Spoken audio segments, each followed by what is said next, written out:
बिस्मिल्लाहिर्रहमानिर्रहीम। नाजरीन, आज हम बात करेंगे दो केसेस की। इस्लामाबाद हाई कोर्ट में आसिफ अली जरदारी और साबिक वज़ीर-ए-आज़म नवाज़ शरीफ, उनके केसेस की समाअत हुई है। इन दोनों का जो अहवाल है वो मैं आपके सामने रखूँगा और आसिफ अली जरदारी को दो बड़े कौन से रिलीफ मिले हैं आज वो मैं आपको बताऊँगा, और आइंदा आसिफ अली जरदारी ने क्या चाल चली है कि उनके केस जो है उनकी फेवर में होता नज़र आ रहा है। दूसरा केस है साबिक वज़ीर-ए-आज़म नवाज़ शरीफ का, जिसमें उनको इश्तिहारी करार देने की जो कार्रवाई है वो शुरू हो चुकी है, लेकिन वो मामला मौखर हो गया है। इसकी जो कार्रवाई थी, जो समाअत थी, वो अहवाल में आपके सामने रखूँगा और दो अहम पॉइंट्स जिन पर 2 दिसंबर को समाअत होने जा रही है और जिन पर इशारा दिया है अदालत ने कि आइंदा वो क्या करने जा रहे हैं, वो आपके सामने रखूँगा। तफसीलात में जाने से कबल आप मेरा यूट्यूब चैनल ज़रूर सब्सक्राइब करें ताकि आइंदा आने वाले दिनों में भी आपको आइंदा ऐसी जो वीडियोज़ हैं वो देखने और सुनने को मिलती रहें। सबसे पहले बात करते हैं साबिक सदर आसिफ अली जरदारी के केस की। 5 मिनट की समाअत थी।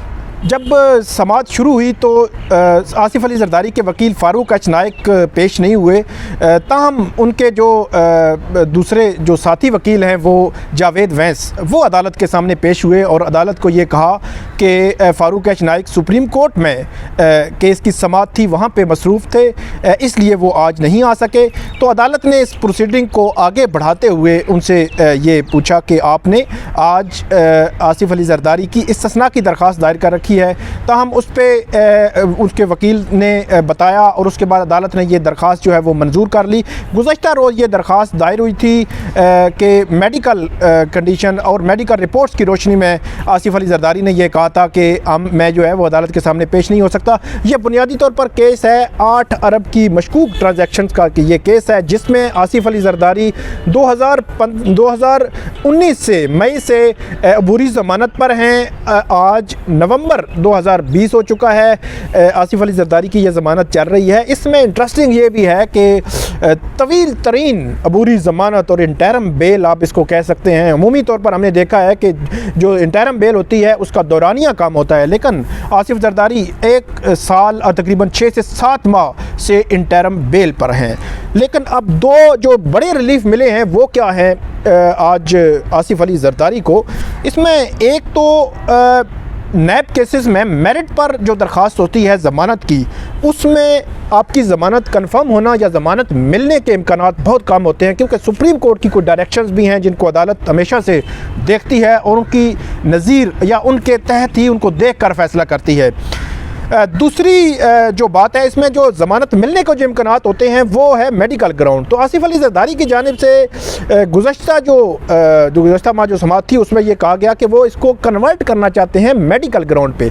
आज जो जावेद वैस हैं उनकी जानिब से अदालत को बताया गया कि इसमें तरमीम करके हमने उसको जो कन्वर्ट करना था उसको मेडिकल ग्राउंड पर कन्वर्ट कर दिया है। तो ये एक पहला रिलीफ है आसिफ अली जरदारी के लिए कि उनकी दरख्वास्त मेडिकल ग्राउंड पर कन्वर्ट की जा चुकी है और इस पर मेरिट्स पर अब आइंदा जो है वो आर्गूमेंट्स नहीं होंगे, बल्कि आसिफ अली जरदारी की जो बीमारी है, उनके मेडिकल रिपोर्ट्स हैं, उन पर आर्गूमेंट्स होंगे और काउंटर आर्गूमेंट नैब से अदालत लेगी।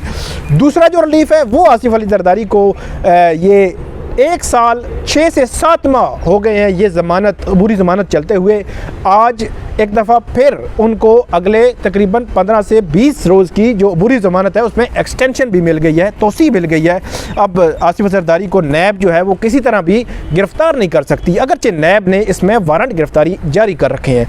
ये 2 रिलीफ थे आसिफ अली जरदारी को जो इस केस में मिले हैं। अब 8 दिसंबर को इस केस की समाअत होगी। अब आते हैं दूसरे केस में। नवाज़ शरीफ का जो केस है उसकी समाअत अराउंड 10 से 12 मिनट या इससे 15 मिनट के दरमियान ये समाअत रही। Additional attorney general Tariq Khokhar ने अदालत के सामने पेश हुए। उन्होंने जो इश्तिहारी करार देने का जो फ़ैसला था गुज़श्ता माह से चला आ रहा था उसकी सारा जो रिपोर्ट थी वो पेश की, उसके हवाले से बताया कि कैसे जाती उमरा और लंदन की रिहाइशगाह नवाज शरीफ की उस पर इश्तिहार चस्पा किए गए, इस्लामाबाद हाई कोर्ट के बाद इश्तिहार चस्पा हुए, किस तरह उनकी ख़तो किताबत हुई दफ्तर खारजा के साथ, तमाम चीज़ें अदालत के सामने रखी गई। तो इस दौरान नए प्रोसिक्यूटर जो हैं जानज़ेब बरवाना, उन्होंने अदालत की निशानदेही इस बात पर की कि जितने भी अफसरान इसमें शामिल थे इस हुक्म की तामील कराने में, उनके बयानात रिकॉर्ड होना ज़रूरी है। तहम जो जस्टिस मोहसिन अख्तर कियानी ने उन्होंने ये कहा कि मतलब एक दफ़ा इस्तफसार किया कि कैसे मतलब ये ज़रूरी है, ये तो अदालत की सेटिस्फेक्शन है। जस्टिस आमिर फ़ारूक ने भी कहा कि ये अदालत की सेटिस्फेक्शन है, हम जिस लम्हे ये महसूस करेंगे कि अब इसमें जो तामील करवानी थी ये काफ़ी है, उसके बाद हम केस को आगे बढ़ाएंगे। इसके साथ ही अदालत ने ये फ़ैसला किया कि जितने भी अफसरान, FIA लाहौर के 2 अफसरान हैं, एक दफ्तर खारजा का है, और इसमें जो तहरीरी हुक्मनामा आएगा, अदालत ने ओपन कोर्ट में तो ऐसा नहीं बताया, लेकिन जो प्रैक्टिस है इसमें हम ये देख रहे हैं कि जो लंदन में पाकिस्तानी हाई कमीशन के अफसरान हैं उनका भी बयान रिकॉर्ड किया जाएगा, ये हम तवक्को कर रहे हैं। और अदालत ने यह फैसला किया है कि तमाम अफसरान जो इस हुक्म की तामील में शामिल थे उनके बयानात रिकॉर्ड होंगे, उसके बाद ये केस आगे बढ़ेगा। अब आते हैं कि दो अहम जो पॉइंट्स है जिस पे ये केस आगे बढ़ने जा रहा है। नवाज शरीफ की जो इश्तिहारी करार देने की कार्रवाई है वो तो मुअख्खर हो चुकी है, उसमें इम्पॉर्टेंट ये है कि जज अरशद मलिक वीडियो स्कैंडल वाला मामला वो खुलने लगा है। नाजरीन, मैं आपको एक्सक्लूसिव बता रहा हूँ कि जज अरशद मलिक वीडियो स्कैंडल वाला मामला खुलने लगा है। अदालत ने बाकायदा तौर पे नैब को ये कह दिया है कि आप 2 दिसंबर को ये बताएंगे कि इस केस को हमने कैसे आगे लेके चलना है। नंबर 1, नवाज शरीफ के वकील के बगैर। नंबर 2, कि नवाज शरीफ के वकील की जगह कोई सरकारी वकील अपॉइंट कर दिया जाए। नंबर 3, नवाज शरीफ के वकील को ही इजाज़त दे दी जाए।